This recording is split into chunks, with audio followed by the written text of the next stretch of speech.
Hey everyone, Peter Zeihan here, coming to you from balmy New York City in Central Park, where it's a breezy 29 degrees. Today I wanted to talk about the possibility of the United States sending Patriot missile systems to the Ukrainians. It's not a done deal, so I don't want to overplay this, but if it does happen, it means a few things have changed.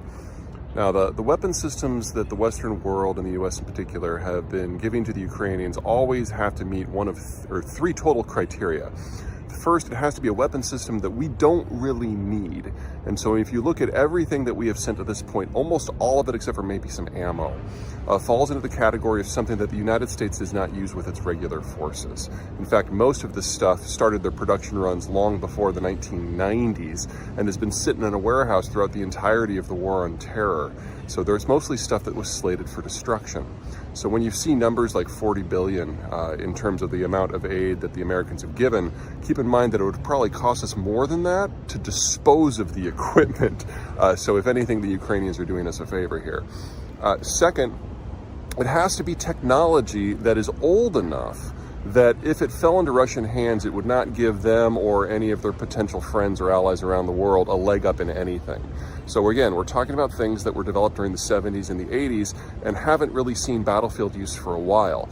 That's one of the reasons why the Air Force has been unable to send its older Predator drones, because even though they're 15, 20 years old, they still have technologies that we really don't want the rest of the world to get a peek at. The third big thing, it has to be something that the Ukrainians can operate themselves. The decision was made very early in the war to avoid escalation, to make sure that there were not American forces or NATO forces that could be in a position where they would directly confront Russian forces. And the reason is pretty simple. If you have Western forces in Ukraine, you will then have to have Western air cover and Western ground cover. And in that sort of situation, a direct head-to-head fight with the Russians would obliterate the Russian positions completely. We discovered that that would happen because of the Battle of Kiev and how bad the Russians actually did in real combat.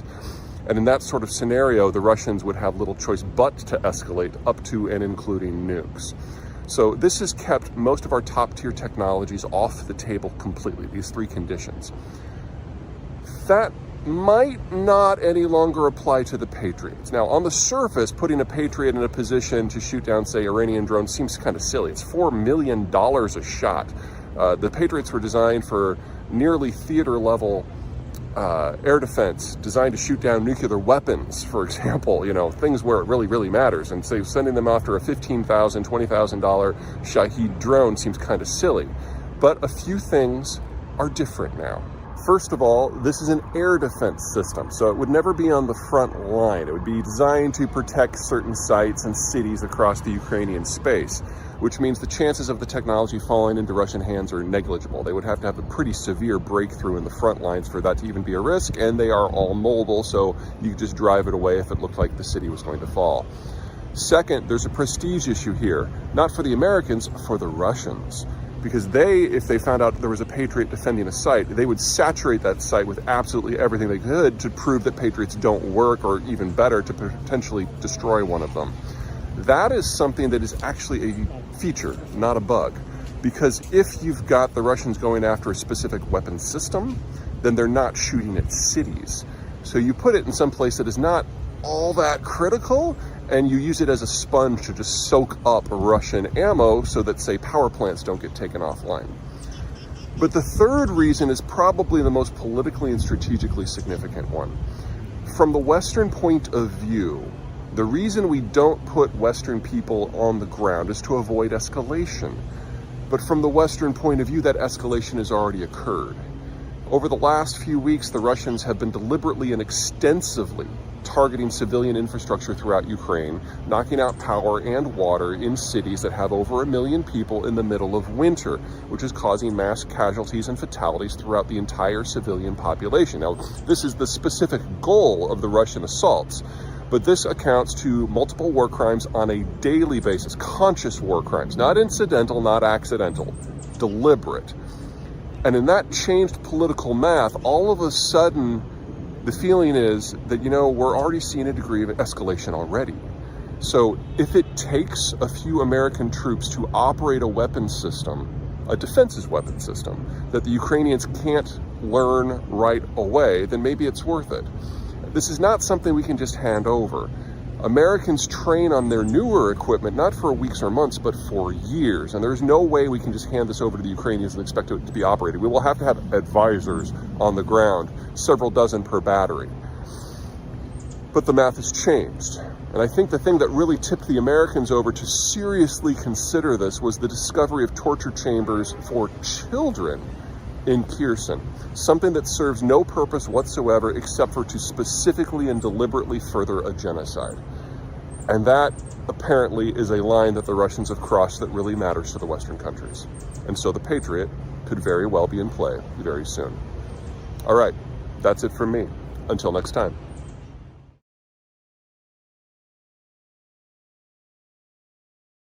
Hey everyone, Peter Zeihan here, coming to you from Colorado. I wanted to talk today about something that went down on the 4th of December. The Ukrainians used some long-range drones in order to strike a military airfield deep inside of Russia, something that was several hundred kilometers from the border. This is one of those things that, if the war had gone on long enough, was always going to come into play. One of the big misconceptions in the wider world, and in Russia specifically, is that all the intelligentsia of the old Soviet system were Russian, and therefore everyone else was just a subject peoples. There were a lot of things about the Soviet system that were a hot mess. But one of the big social advances they got was actually relatively minimizing the differences in terms of ethnicity of who is a real person and who can get training and who can contribute to society. So, for example, the guy who designed Mir was an ethnic Tatar, and in the case of aerospace, there was a heavy concentration of that industry within Ukraine as opposed to within Russia. And in post-Soviet Ukraine, aerospace design has continued. Now, it might not meet American or Western specifications, but that's as much about protectionism as about skill set differences. And so there's never been this belief anywhere that the Ukrainians didn't know what they were doing when it comes to aerospace. So assuming that they could hold out long enough and assuming they could scrabble together the resources, there was never a doubt that a country that found itself in a position where it needed drones and had to buy them wouldn't be able to make their own. Well, now they have. Here we are, roughly 10 months into the war, and the Ukrainians have put together a long-range drone that has a range of, according to them, about 1,000 miles. They will never be able to put enough of them up to overall change the overall tenor of the war. The Russian military has massive assets throughout the Western Russian space, whether it's recruiting stations or air bases or missile silos, and any weapon that is going to be able to go that far is not going to be able to carry much of a payload. But initial indicators suggest that the payload was in excess of 150 pounds, which is pretty good for a drone. And if the Ukrainians can throw enough of them, they can do some very real damage. Now, we only have 1 day of data to work off of, but right now the Ukrainians are focused on the military assets that are launching bomber attacks on Ukrainian civilian infrastructure. So kind of one of those that flies both ways. But we need to start thinking about what it means should the Ukrainians throw a wider net and striking much longer term, because their goal here isn't simply to degrade Russia's military capacity. Their goal is to degrade Russia's military capacity enough so that the Russians have to give in. The Russians have never backed down from a war without losing at least 500,000 men first, and we're probably between 80 and 90,000 right now, so we have a long way to go. And if Ukraine can degrade Russia's economic capacities to fight the war, that's how you prevent the Russians in the mid to long run from rearming in a way that they can throw weapons into Ukrainian urban areas. The easiest way to do that isn't to go after apartment blocks or even power stations, but to target refineries and the nexus points where lots of Russian pipelines come together to a single facility for redistribution. There are a number of refineries throughout the Russian space. We've got a map attached to show you the biggest ones. But the one facility that I want to draw the most attention to is the city of Samara. Samara is a pipeline nexus and refining center for pretty much all of the Russian stuff that comes in from south-central Siberia, as well as in Tatarstan and Bashkiristan, and a lot of the oil projects that the Russians have that are not subject to some of the constraints that they have in the permafrost.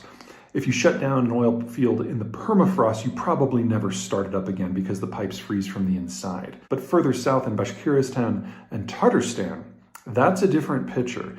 It's not permafrost, so the Russians can turn those on and off. But if you remove Samara from the equation, then Russia's ability to be flexible in anything that relates to energy, including domestic supplies, suddenly goes away. That's the soft point in the Russian system, and the Ukrainians know it.